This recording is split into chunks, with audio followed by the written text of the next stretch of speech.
أحنفي كوري قيس عينا يشكلو كساني كزور شديدة لبني تميم عراقة أفرمي أجر تورب بوايا معاوية خوي لقصيش أفرمي خشيشي سيدنا معاوية بيوتي تبؤون احترامي أحنف أجري وزوريش تندل لقلتا فرمي أجر أم بيو تورب السطح زركس تورب نازل بوشي توربو هلا خوي تورب لبر توري أم بيوكي أون دق وري أون دع عظيمة أفرمي يشكل جاركان كابن خلكان أفرمي ابن زياد أو كاتت أمير عراق بو أفرمي كومال خلقي لأهل عراق كو كردو أحنفي شي هنا لقل خويا تشون بو الشام وتيان بابتين سلام كان لسيدنا معاوية أفرمي كاتي كتون الشام كم جار ابن زياد عبيد الله كوري زياد أفرمي تشو خزمة سيدنا معاوية وتي أوهمو رؤساء عراق هاتون بو شوازة فرمي برو بزانا كي بلايتو زور جرينج الأهل عراق ريزيان كأو بخاريا كم دواتر دوام سيهم هر هموان بو شوازة في أو مرتبة كلايتو هي هر هموان ريسك فرميش هموان الريسك الأحنفي خست أخيري شو أحنف زماني زبر بو لغل عبيد الله ومانا الأخيرة ودائما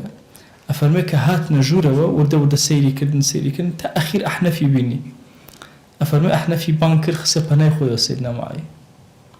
دسي كل بقصة كردن لقل أحنفا الله دواء بخير هاتني جماعات يتركو تقصي لقل أحنفا قصة يقلم قصة يكلو بأس وخواسك وتي أهل العراق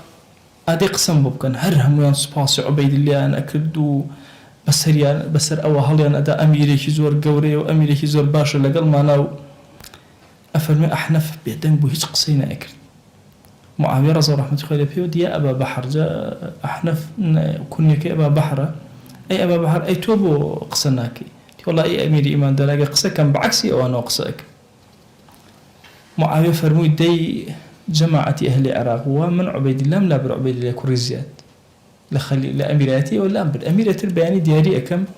ولا بيني خوتانا الركون شلا ولا شلا غيري دس أنا ممكن بالله فلان كسكرة أمير كم أمير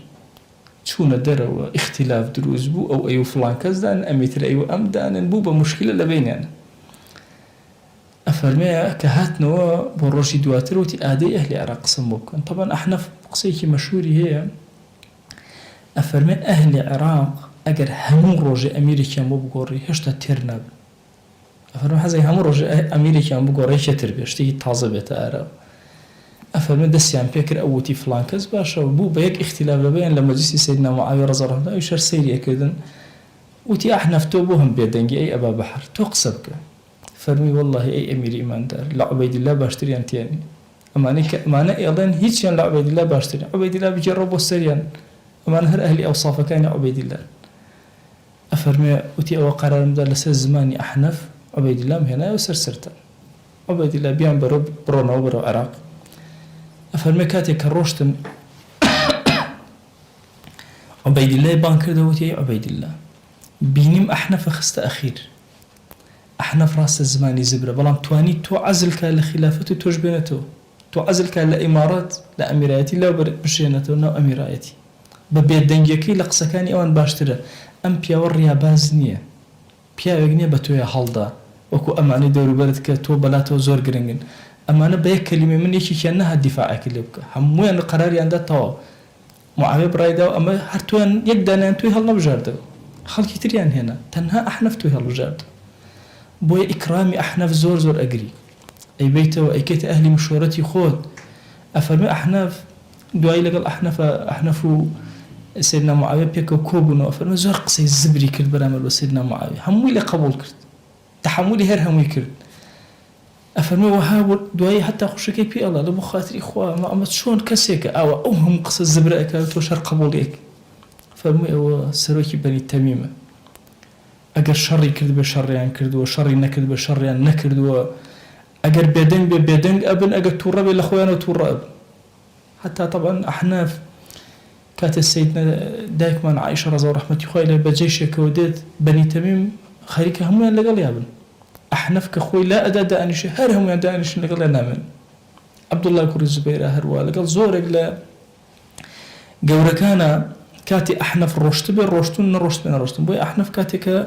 لقال خزمتي إمام علي رضي الله عنه برا الصفين روشت همو بني تميم لقال الروشت أفرمي بني تميم يكسين لقصي أحنف درنا أجر بويا سيري هالصنقاني إمام عمر كان بو أمبياوة چۆن هەڵی سنگاندووە ئیمام معاویە بۆ ئەم پیاوە یعنی چۆن هەڵسەنگاندنی بۆ کردووە چۆن دایناوە بۆیش ئەم بەم ذەکائی خۆی و ئەفەرمە دوای ئەوە ابن زیاد هیچ کارێکی نەئەکرد لە ناو عێراقا ئیلا مشورەتی بە ئەحنەفە کرد ئێوە قسە زبرەکانی ئەحنەف لە قسە باشەکانی ئێوە باشتر کەلیماتەکانی ئەحنەف و زبرەکەی و سەراحەتەکەی لە ئێوە باشترە کە نیفاقم لەگەڵا ئەکرد